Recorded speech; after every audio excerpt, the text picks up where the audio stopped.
Assalamu alaikum wa rahmatullahi wa barakatuh. Very good day and welcome to another edition of Health Matters. Please stay with us for the next hour. And remember, you can catch any of the Health Matters show on our YouTube channel, ITV Networks, and just punch in Health Matters. And we have over 100 shows, let me tell you. This has been going for a very long time, and we're very blessed to have the IMA with us, collaborating, bringing us some great shows. This week, please stay tuned as we discuss something that's very important, somebody that's in your household that you've been involved in the corporate sector, you have worked, but has your company really understood how you feel, what is going on when you are sick, and something that you cannot see? So Corporate Wellness Week is what we're highlighting today. We appreciate you staying with us, and our guest, as always, our in-studio medical professional, Dr. Shaida Omar, Clinical Director of the Teddy Bear Foundation, and so apt to have her in this week's show. Assalamu alaikum, how are you doing, Aunty Shaida? Wa alaikum salam wa rahmatullahi wa barakatuh. Alhamdulillah. Nice and snug and warm in this chilly Joburg weather. All ready to brace whatever comes forward. Alhamdulillah, shukran so much for your time once again. And then we have somebody representing the mental health world from the South African Federation of Mental Health. We have Zoleka. Thank you so much for joining us, Zoleka. Thank you for having us. It's an absolute pleasure having you in studio with us as we discuss this topic because it's so pertinent. But Shaida, I'm going to let you kick off. Yes, A'udhu billahi minash shaitanir rajim, bismillahir rahmanir rahim. Just a verse from the Holy Quran to share with the viewers to appreciate the importance of the workplace and the mutual reciprocal relationship between work and the employee. And this is something by Kamal Badr. Allah draws attention to all the magnificent creations as an indication of the proper planning that leads to wonderful results. For Muslims believe that He creates nothing haphazardly. And Allah relates in the Quran how the heavens and the earth were created in 7 days and describes that as a sign for humankind. Then the Quran directs a message to humanity that it should contribute positively to the earth, that is, it should work to make use of what is created for its benefit, that man can have nothing but what he strives for, that the fruit of striving will soon come in sight, then will he be rewarded with a reward complete. And I think what this actually sums up is that we all need to work for what we need, what is required out there. But likewise, there's a co-responsibility in order to deliver work, in order to reap the benefits of the workplace. The workplace also needs to take care of its workers, of its employees. And I think that in itself is an act of not only of goodwill, but an act of God. Absolutely. And on that note, I will end. Jazakumullah al-khair, sadaqallahu al-azim. MashaAllah, Aunty Shaida, such wise words when we need to understand that we're not an island. We work together within the office or management or corporate sector that we are in, something that, what do they say, when you love what you do, you never work a day in your life. But unfortunately, that's not the case for everybody. You know, you have to go out and you have to go and earn, you have to do, bring back the bacon, as they say. But alhamdulillah, we have organizations like yourselves, the South African Federation for Mental Health, which I believe have been around for a very, very, very long time.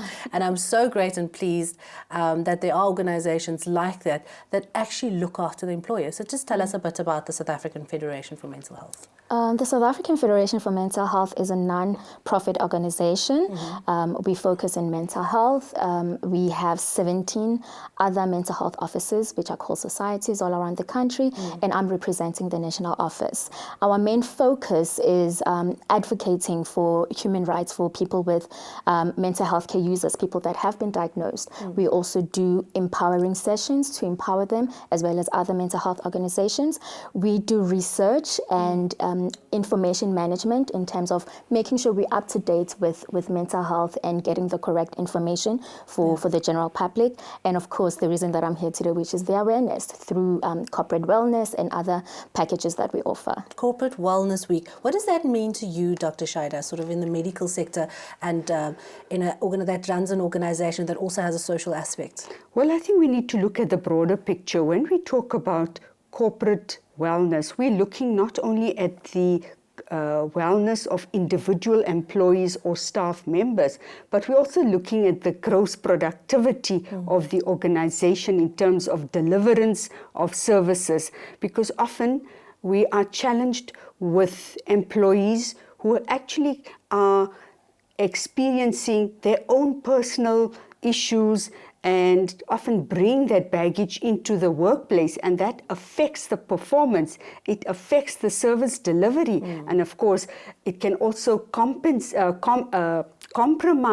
the work ethic, because often we tend to judge employees that they are not performing, they're not delivering. But if we actually unpack the layers, we realize that there's actually unwellness, that employee is not in a good space, is not able to perform because of other personal issues, whether it be personal problems or health issues, which the workplace may contribute to or may influence. Yeah. So what is the South African Federation for Mental Health doing for Corporate Wellness Week? For Corporate Wellness Week, we don't focus specifically for week, but what we do as the corporate wellness program or portfolio is we offer information, we offer awarenesses, we also do education as well as interventions, strategic interventions for different corporates and organizations as to how they can bring awareness, how they can create a healthy workspace. And that is through the trainings that we do, the workshops, the presentations that we offer, just to bring awareness to mental health, better manage mental health in the workplace, and just to maintain a safe space, a healthy work environment. Because like Doctor said, it affects everyone. And obviously if you're not well, it's going to affect how you work as an individual. It doesn't just affect the individual, it affects the corporate, families and friends, and community in general. So has it ever come about when you're having these workshops and these talks at, corporates, has people come to you afterwards, after the workshops, and what was their reaction to these presentations? A lot of them come to either one, they want to have a counseling session, because obviously it's with the information that they've been enlightened with. So sometimes you go through things and you can't put a word to it, you can't put a label to it. But when someone comes and presents symptoms or gives you the information, then you can be like, oh, is that what it is? So it makes it easy to then go and seek help, because now you know what you can get help with. A lot of times the corporates themselves wants to know how they can improve their strategies, how they can improve their policies to better support employees. So it's always like a drop in the ocean, but to open your mind, and it has a cascading effect in that whole organization. Now, Dr. Ahmad, we know that people come with different cases to your office, and we understand that they have a background. When is there sometimes, an instance where the parents or the family members have difficulties within their workplace dealing with their situation it's a personal situation, when it does come to, handling it? Well, I think often these are concerns, worries, anxieties, and fears that should they open up, should they share their personal experiences or challenges in terms of whether it be physical health, be psychological health, or the emotional well-being, that if they share that at the workplace, they're going to be stigmatized or labeled, and that they would be frowned upon. I think a lot of the statistics, if we go nationally and go globally, it certainly points to the fact of the fear of stigma that a lot of people hold back. I like what Zulekha said, that the opportunities or platforms are being developed and are being created to give people more permission that it's okay not to be okay. I think that is the message that we need to stick to ensure, reassure, and reinforce, so that people feel confident in actually talking about not being okay. Okay. Are people talking about not being okay? Yes, people are talking, but then again, like Dr. Ahmad said, it's in the workplace environment, it's very, there's like a thin ice. It's very scary for a lot of people because of stigma. You don't want to be, your lack of productivity, you don't want it to be blamed on the illness itself. You don't want to be passed over for promotions and great opportunities, because, so there's a lot of stigma, but I think stigma happens because we're misinformed. So a lot of times, both the employer and the employees are misinformed. there's a lot of misinformation. So if we get the correct information out there, we create these platforms. Some employees or employers rather are even more supportive. They will have support groups during lunch breaks for people to talk about the issues that they're going through. So it really is about getting the information out there. Okay, so it's about, again, we are ignorant about mental health, and this is one of the biggest sort of stigmas. And mental health, unfortunately, is not spoken about widely and openly, especially in the workplace. So it's going to affect productivity, as Dr. Umar has mentioned, and the company might not move as fast as what it should be. So are employers rather putting in some sort of practices or a support system for individuals when they're having just like a mini breakdown because it's today's workload is just too much and we know that tomorrow they'll be fine? Something like that. Are corporates thinking about those things? Some corporates are, and there's a vast of things that you can do that can work for your specific industry. There's things like reasonable accommodation. There's your employee wellness personnel that a lot of people are starting to implement. So you have that personnel in the building or in the work facility whenever someone feels they need to have a need to speak to someone or they're not doing okay, they can speak to the wellness personnel. There's IKESA. There's working from home, as we saw in the beginning of the week trending, with Invex Tech giving the opportunity for their staff to work at home. So these are the small arrangements that can be done. Some employers that are able to are starting to include small animal farms, growing a bit of vegetation on land, those things so that you get out of the office. A lot of times we're in the office, we're in these buildings, ventilated, offices are closed. But I think to add to that, I think... Auntie Shaida, could we just hold that thought just for a minute? We need to take a quick ad break. When we'll come back, we talk more on Corporate Wellness Week. We have Dr. Shaida Umar, as well as a representative for the South African Federation for Mental Health, who has an extensive CV on working with people daily and many crisis situations. We'll be back just after this.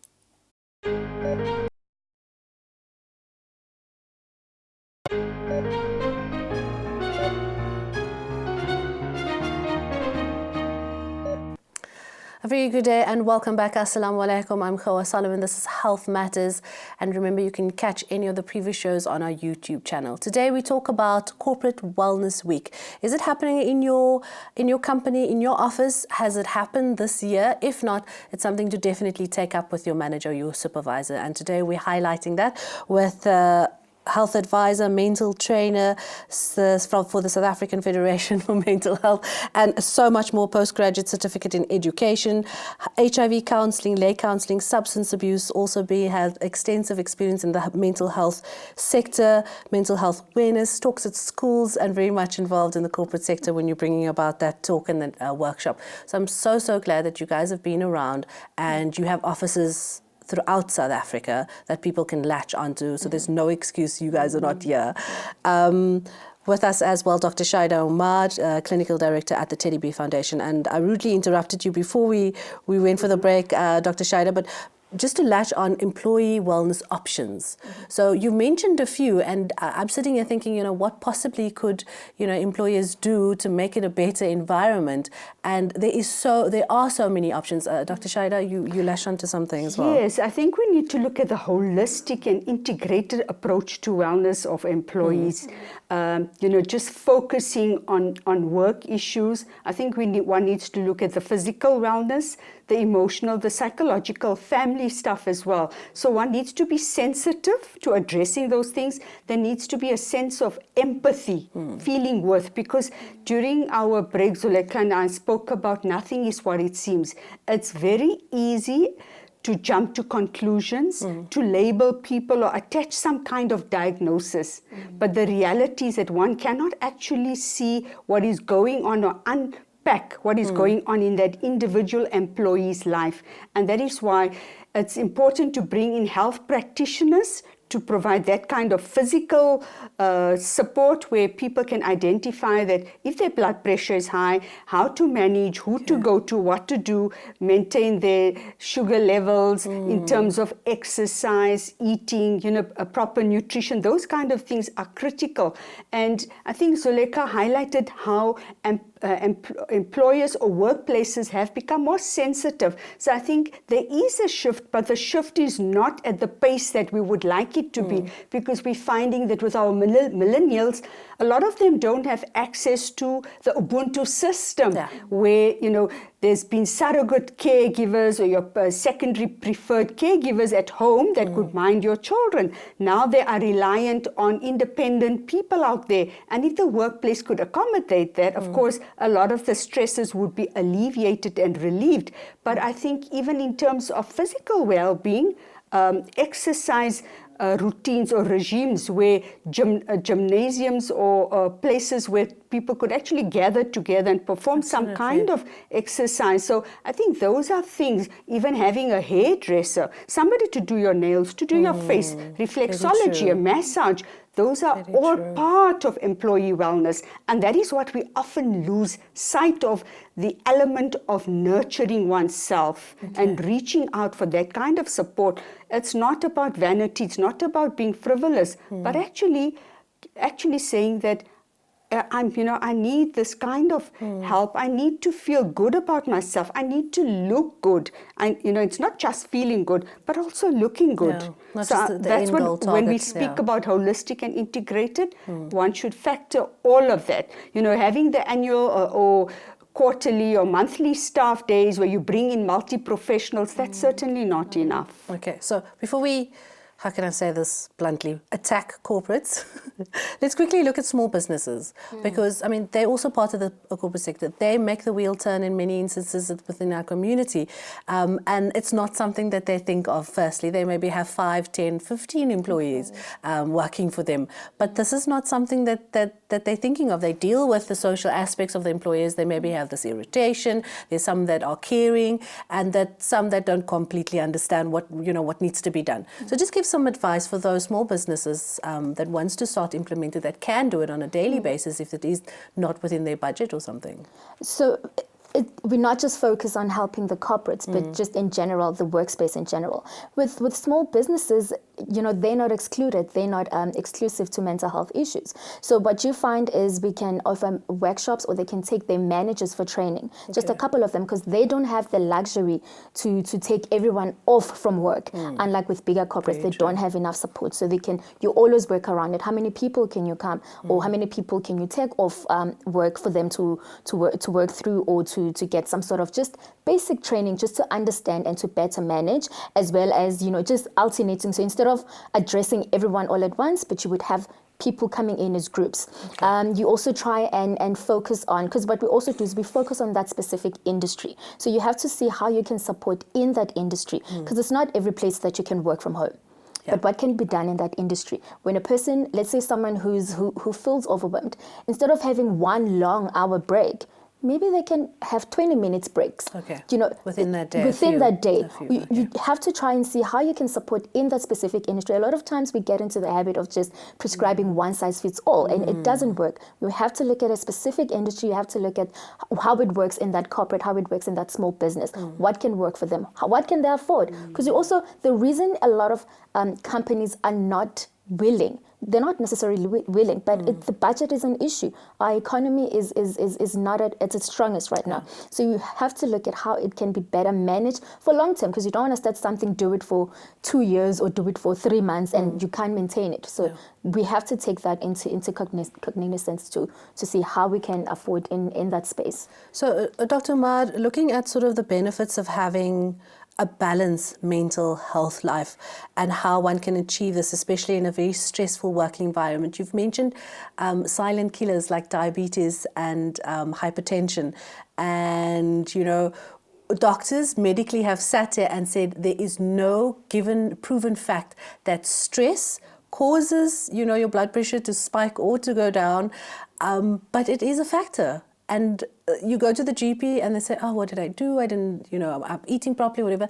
And they say stress. But what is stress? We don't quite understand that. So just help us to sort of achieve balancing, work life and stress and family and all that. If we look at stress, and I think we all, it's become a cliched response where it's a buzzword. Everything we say, I'm so stressed, I don't know what to do. So what actually happens when things become beyond control, where the person feels out of control, the person is actually overwhelmed with what he or she is faced with and is unable to cope with whatever he or she has to deal with or address or deliver. That in itself could translate into stress. And yes, hypertension, diabetes, it's a pre-existing condition, and we know that we cannot say because of stress, it resulted in the hypertension, but it does contribute or exacerbates that situation, and we cannot dismiss or discount that fact. And that is why it is critical on also ensuring that employees and staff learn. So it's not just bringing in, when we speak about the holistic approach, it's teaching them on how to manage their work, breaking it down into chunk sizes, prioritizing, giving them opportunities for continued professional growth and development. And as part of that growth and development, it's also problem-solving skills, anger management, conflict resolution, because in the workplace and in life, we're not going to always agree with people that we engage with. The reality is that we will definitely find ourselves in situations where we are in total disagreement, sometimes to the point of rage. And that's also managing that to make it comfortable, that is okay, that it to agree, not to agree. I mean, I think that's something that we need to realize, and support needs to be provided. So online support, HR support, the human resources support, but also a platform where people can actually go and debrief. So what do we mean by debrief? To offload that catharsis, ventilate their whatever they suffering or the inner turmoils that they cannot actually bring out into the open. So I think those are factors that needs to, whether it's a small work environment or a big work environment, humans are humans and people are people, and we cannot separate emotions from people. It's all part of the whole, and that will impact not only on the workplace, on the relationships. And when you leave when you leave the workplace, you cannot always divorce yourself from what has happened at work. That's one thing I wanted to ask. And domestic violence issues. I mean, I always say, talk about domestic violence, talk about abuse in different shapes and forms within the workplace, because a lot of employees are maybe grappling with those challenges at home and then come into the workplace, and that can impact on their delivery of work. Something that I've been discussing a lot for when it comes to kids in school is bullying. And you know about cyberbullying, you know about social bullying, and there's always this highlight with regards to children. But does it actually happen in the workplace? And I want to touch on that, Dr. Shaida, in a minute. But quickly, Zuleika, when it comes to the organization that you work for, the South African Federation for Mental Health, what support do you offer to that employee that is stuck and they're not getting any joy from the corporate, their manager, and maybe it's just that manager, and the manager beyond that doesn't even know what's actually going on, but they just feel so powerless because their direct manager is not being as supportive or helpful with their leave days or having sort of mental off days and stuff like that. I think it's important that we need to get in the niche of going back to basics.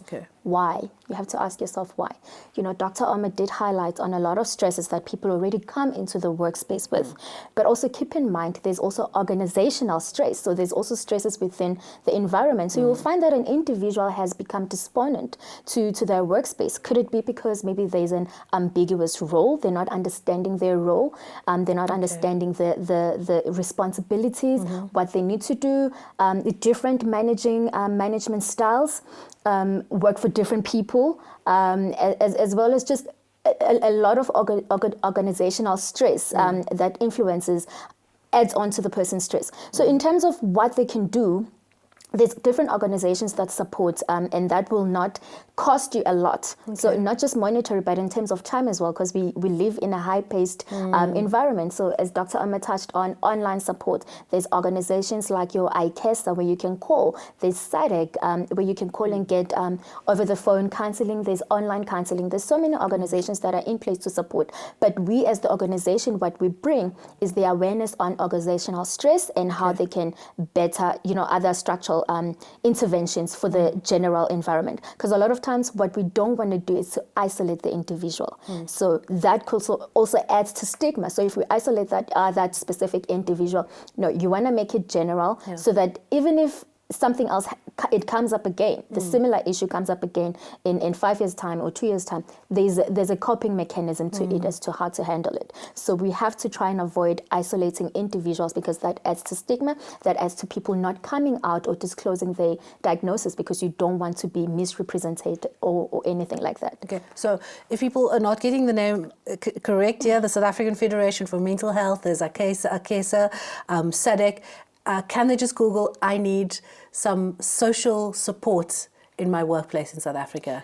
Will Google just come up with some organizations? If you even Google depression, it will pick up a lot of, of organizations that can be of assistance. They can call our offices. We can always also direct them to the correct places where they can get help. Okay. So I want to get into the nitty-gritties of what's actually happening at the workplaces, bullying, difficulties with your supervisor, your manager. People don't necessarily leave their job, but they leave because of individuals. And that is also about Corporate Wellness Week. And that's what we're touching on today. We'll be back just after this.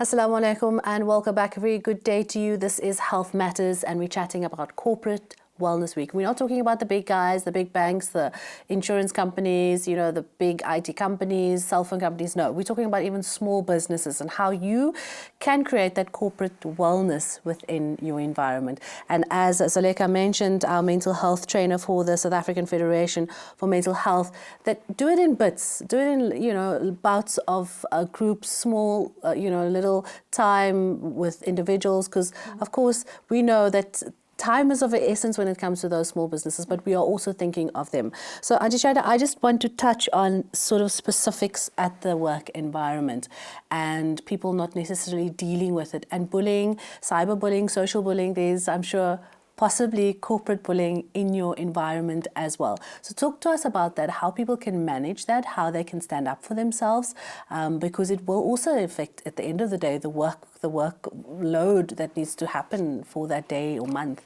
So I think the important thing for employees to be aware of, and that would be the responsibility of the HR department, even if it's a small organization, an HR person, to ensure that people understand the policies and procedures and that they have rights and responsibilities and that they should be able to access that at the shortest whim or need, that they would be able to get an immediate response to that, because you are absolutely correct. A lot of employees are subjected to all forms of harassment. It's often we find that managers or people in senior places would also stunt the growth and development of very promising employees. They would often see them as a threat and would try and prevent them from actually growing and shining, because they would feel that obviously their position would be threatened, which is actually not the case. And those kinds of frustrations, employees experiencing that, could also result in explosive outbursts by the employee because of the lack of recognition, validation, and opportunity. So it's not because, often the employee would be labeled as very aggressive or uncooperative. In actual fact, it's being pushed and being bullied and not always being seen as not good enough, that whatever he or she delivers is not up to scratch or doesn't match what is required. And those are the kind of challenges that employees, it's very silent, it's emotional abuse. It's something invisible. It's not tangible that an employee can come forward and say, but this is what is happening to me. And you could get a reaction, oh, it's all in your mind. Indeed. And you have a mental illness, so it's just you making up these things. And monopolizing. Sometimes online people or people in more senior positions are aware of things, or in terms of, like, say, a psychological disorder, a mood disorder, they're aware of that and would capitalize or manipulate that to their own means and advantage. And I think for me, this is something that I want to bring forward to the viewers about boundaries. That the online person is not your therapist, is not your counselor. And I think the online person, so there's a professional working relationship, but challenges that are experienced in the workplace needs to go to the HR or somebody else that is looking at employee wellness or is responsible for that, because that is the platform to ensure that it is raised and addressed. Taking it, obviously there's fear of reprisal, that if I go to my online person, he or she knows this about me, and it's going to deter the person. So yes, we find that emails will be sent, or just the verbal responses or the body language, which actually Subtle quite off-putting and messages. putting the person down to say, you're not good enough, you're not going to get anywhere, and don't tackle or don't try to address this with me because you will be put down or you will be blamed. And I think those are the kind of silent bullying that you actually see in the workplace, where the person will not be greeted. Those subtle messages are sometimes the most dangerous. Even like shrugging, okay, thank you. You say thank you, but the manner and tone in which that thank you has been expressed or articulated sends very strong messages to the employee. And those are the kind of subtle things that we experience in the workplace. And something that we need to empower employees about, that it's not okay to accept that they have rights and they have responsibilities. So what are the rights of, Suleka, of those employees when there is nobody else that they can turn to? They only have a grievance with that manager and with that supervisor, but there's no higher authority maybe that they know and that they're aware of to go to. So can they pick up the phone? Do they need to grab support from other staff members? Is it something that they can do on their own? What are their rights? Okay, so if you've tried everything at your reach, and you feel that you're helpless, you can reach out to us, because we do have an advocacy structure that can support you and help you to process how to to file for your grievances and things like that. We do have a structure which is advocacy. That's what it means, advocating for people with mental health disorders, because a lot of times they are marginalized. They are just made to feel really, really small. Just to add on what Dr. Omar said, obviously when that hostile environment has been created, how does the employer then feel?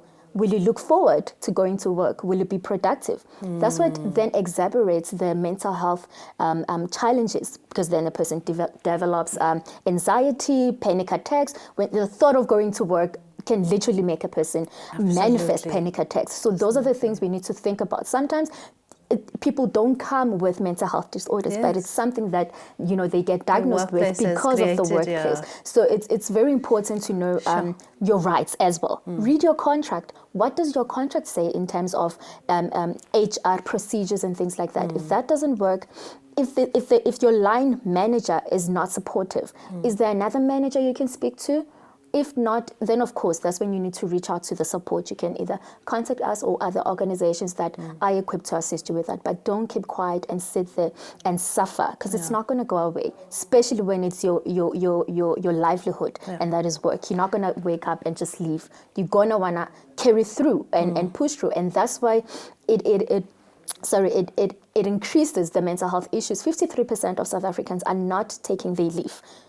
Okay. So what does that say?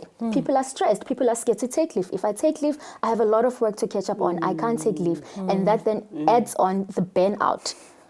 And then it cost, we spoke about the cost of it, you know, the literal cost of it, actual cost is between 12 to 16 billion a year that the economy suffers or loses Sure.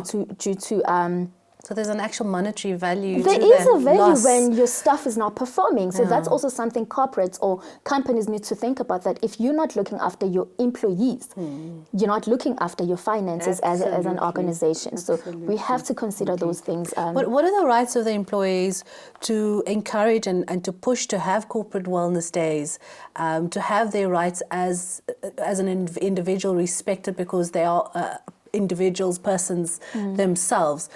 Is it something that employees can push corporates to have because they're not having enough of it, or what they're having is not of substance? I think there's the Employee Act, of the Act in South Africa, Employee Act. Have a look at it. Okay. Otherwise, rather reach out to organizations that are well equipped in it, because you don't want to start up trouble and just add on to that hostility in the environment. Sure. So again, like Dr. Omar said earlier on, it's okay not to be okay. It's okay not to know, because then it means you can find out information, get the information that you need, the correct information, rather than to stir up more trouble and, add on to that whole stigma. But I would say rather reach out to organizations or your HR. If your HR does not know, because it happens a lot, if your HR does not know, then seek out for outsources that can help you. Okay. Dr. Omar? I want to just latch onto what Zulekha said. I think it's so critical that often individuals in the workplace don't actually realize, they wake up, they have headaches, chronic stomach aches, there's diarrhea, vomiting, just feeling weak or lame in the limbs, all sorts of symptoms. And if these symptoms persist, of course, they need to go and see their general medical practitioner. However, if there's no underlying cause to explain this diagnosis, they actually need to look into that and go and see a mental health practitioner. If that's not available within the workplace, to actually go and seek outside help, because it's, as a result, we find that because people are unhappy in the workplace or feeling constantly violated in the workplace, are likely to somatize, because it's their body telling them things are not right, things are not okay, you need to do something. It's a cry out for help. It's the body trying to ensure that something is being done. And I think this is something that we often forget. We just say, I'm not feeling well, it will get better. But not to take things lightly, but to address it and ensure that that kind of support is then delivered and provided, because often that's what employees actually fail themselves by not attending to what they're manifesting. Absolutely. So I want to talk about the little man. That lady working as a cleaner, coming in as a domestic worker, your nanny, and people that are really finding hard to find jobs. So they have that as a baggage and they have that as a background. So when they are sort of instances within their work environment that is unfortunately dragging them down, causing mental, retardation in their job, they feel hopeless because, it was already hard for me to find a job in the first place, whether that be in the corporate sector or whether that be, somebody knocking on your door. So tell us about those individuals, those employees that actually feels, again, that question of earlier, they don't have sort of the support and the background of knowing that they have rights and they can do A, B, and C, but they would rather put up with all of this because it was difficult for them to find a job in the first place. It's true, that also happens. I think we also need to, I like how you the question, because it phrases back the responsibility back to the employee. So you can't just, I think we've created a culture of just expecting. Yeah. But sometimes you also have to take accountability and responsibility. That's when it comes in as well. Responsibility is not just the employer, but it's the employee's duty as well. So in the beginning, I did say, ask the question, why? Why am I feeling like this? Why is it that the communication is not as smooth with this individual? I mean, if the other person is on the 100, it makes sense for you to go down. You can't both be screaming at each other. Okay. And at a better place, when the dust is settled, go back and say, listen, I really don't appreciate how you speak to me. Your manner of tone, your approach, and how you raise up issues. Because if you raise up issues in anger, they're not going to be heard. But when the dust is settled, you go back and say, listen, I don't understand. If I'm not doing right, can you address me this way? Because at the end of the day, we're not just robots that are working. We are human beings. We have to go back to the aspect of humanity, of Ubuntu. We have ignored that. I guess it's the culture that we're living in, but we need to go back to that, because obviously in order for us to work as people, we're all different. We're never going to get along, but it's important to do that. I think that's the first step. The second step is to Could we take a break with the second step? I just realized now we need to take an air break, but thank you so much for that comment. We'll come back with that. Dr. Shahid Omar and Kaleko, a mental health trainer for the South African Federation for Mental Health, is in studios as we highlight Corporate Wellness Week. And it's not just the big guys out there, it's the small companies, your employee that works for you at home, whether it is your domestic worker, it's all of them. If you are an employee or an employer, we are talking and directing it to you. Back in a moment.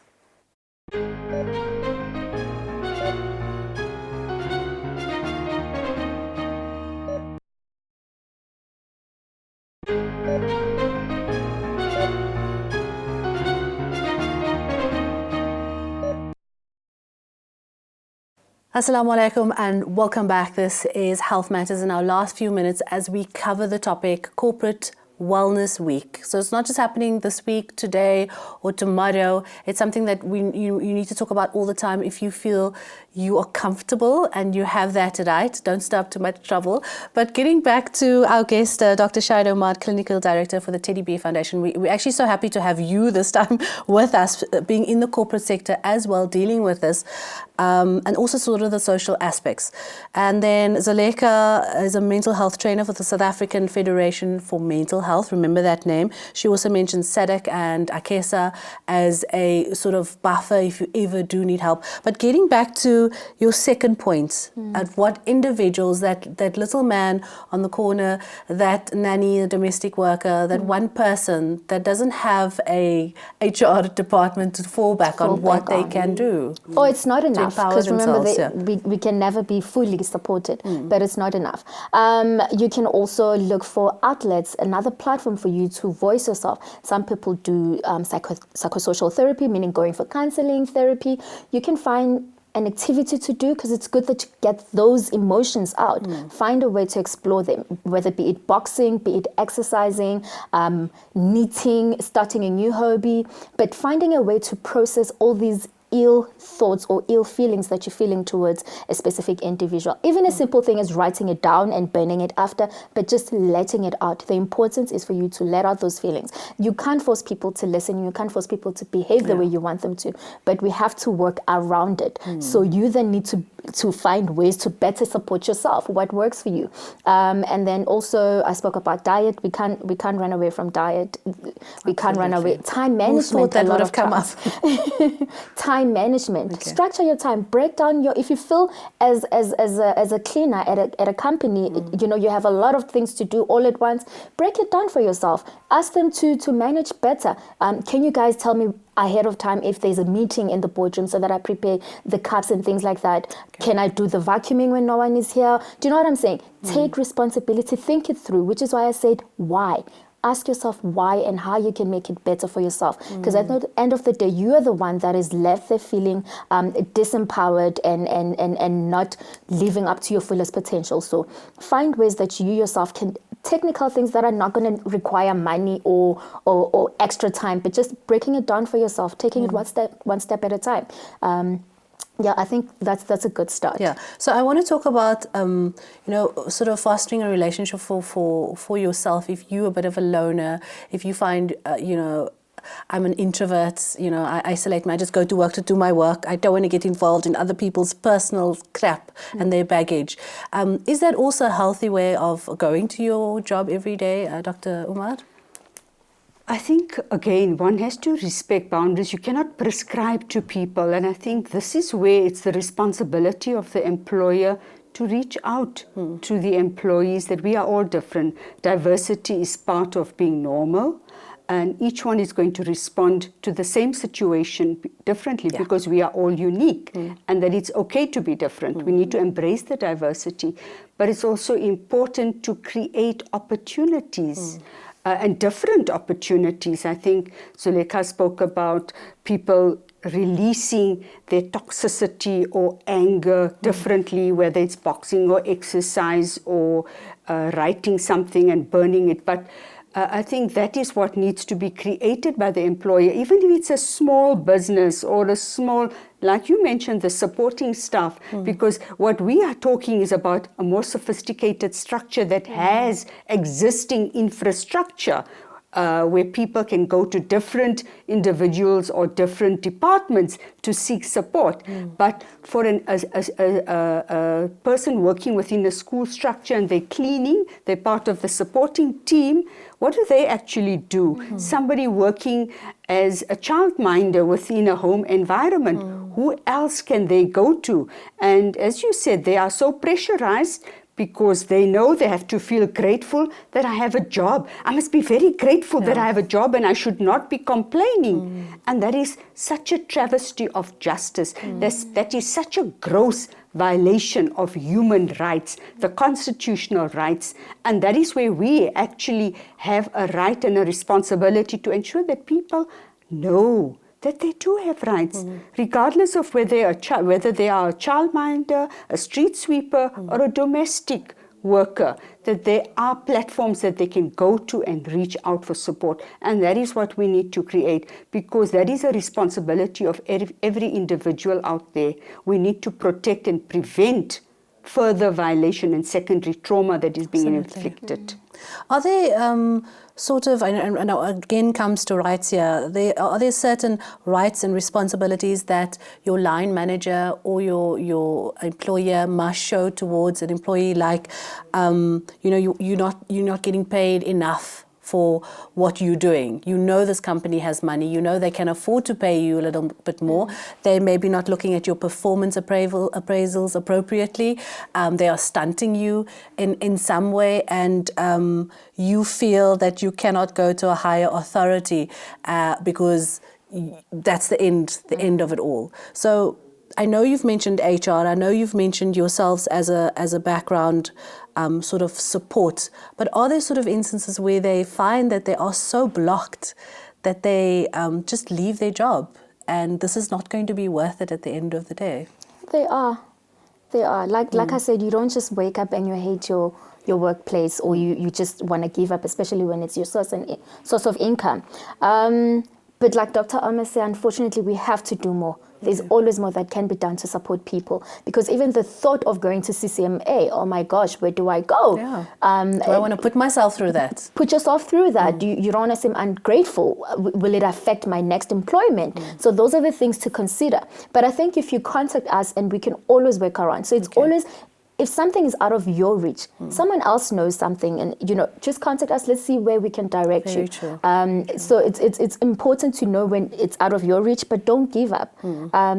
There's always more that can be done. Is something too silly?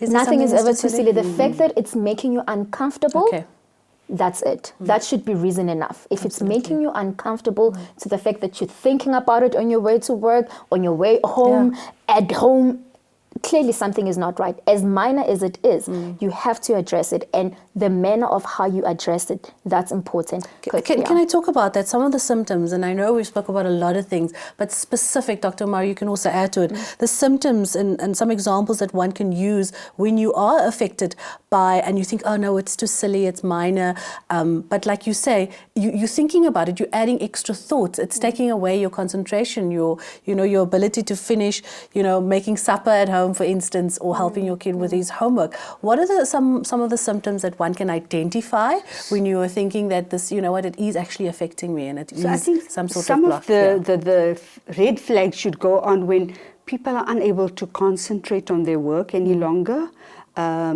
Activities that previously they enjoyed engaging with, they no longer find enjoyment with, so they withdraw from those kind of activities, withdraw from company, engaging with their own family, whom they felt so connected with, now start withdrawing from that and start isolating themselves, not being able to sleep, falling asleep, waking up at 2 a.m., and then plagued with work things or the challenges that they're experiencing there, loss of appetite, and feeling weepy, at the slightest whim, suddenly breaking out into huge or strong emotions of crying and not being able to understand why. Those are, of course, some of them are signs of depression, but also where we find that there's startled responses, where they might have had an altercation which has really deeply affected that individual, where now they are invaded, that they have flashbacks, recurrent flashbacks of that actual scene or setting, and avoidance of that scene or setting or of that person or anyone that reminds them of that individual. There's strong avoidance around that, and that is all speaking to the post-traumatic stress disorder, the hypervigilance, the startled responses, where suddenly somebody walks into their office and they just jump up in a startled response. Those are all key to post-traumatic stress disorder, and I think those are things that one actually needs to look at when people start getting butterflies in their stomach or wake up in the middle of the night and start feeling something in their stomach they cannot explain. Of course, it's the anxiety which becomes generalized and pervasive in all their relationships and settings, and those are things that cannot be glossed over, cannot be ignored. It's actually calling out for professional psychological help, and it's not because that person is insane, a lunatic, or soft in the head, or there's something mentally wrong with you, you're mentally deranged. It's the person who is actually in need of real help. So, Zuleika, we know in today's very fast-paced South African world, we are heightened by crime and all sorts of challenging experiences, hijacking, home invasions, just an attempted robbery while you're standing in the train, your child going missing, and people still have to go back to their jobs at the end of the day. So help just with some information that the employer can not just understand, but help that person, because sometimes staying at home doesn't actually help, There's not a physical illness, there's not even a one that you cannot see, but there's a condition of a social aspect that they've experienced. So how can employees as well, and your colleagues, your employers, help when they have gone through a traumatic experience and actually making the workplace a better place for them to be at? True. Some of the things we spoke a bit earlier on reasonable accommodation, and what it means, it's just, let's say someone has just been recently hospitalized, is, preparing them, having how you have an exit plan, but how about they have a plan to reintroduce them back to the work space?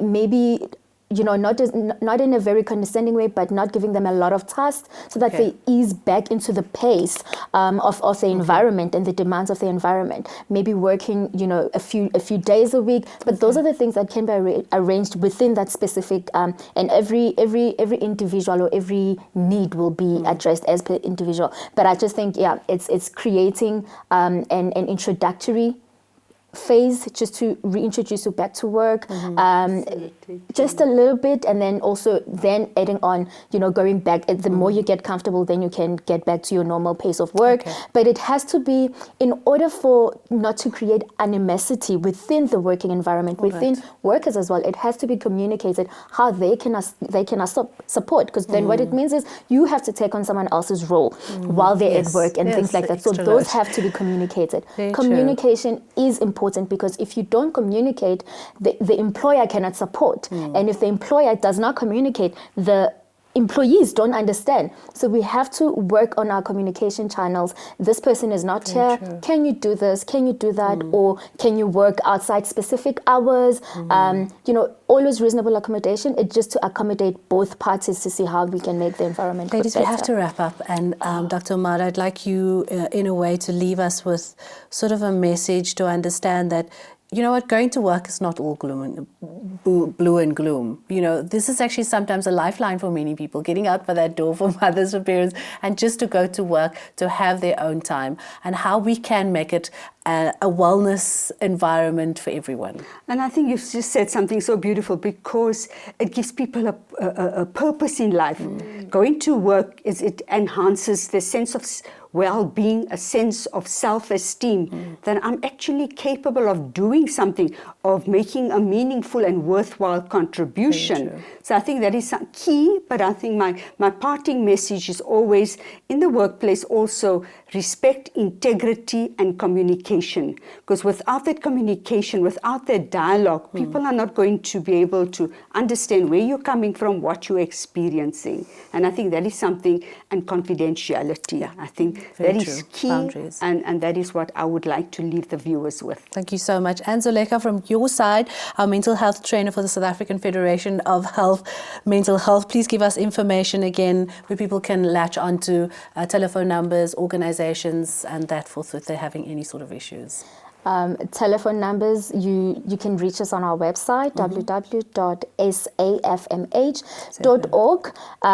You can contact us, our details are online. You can reach SEDEC, www.sedec.org as well. And there's other organizations that can be of assistance.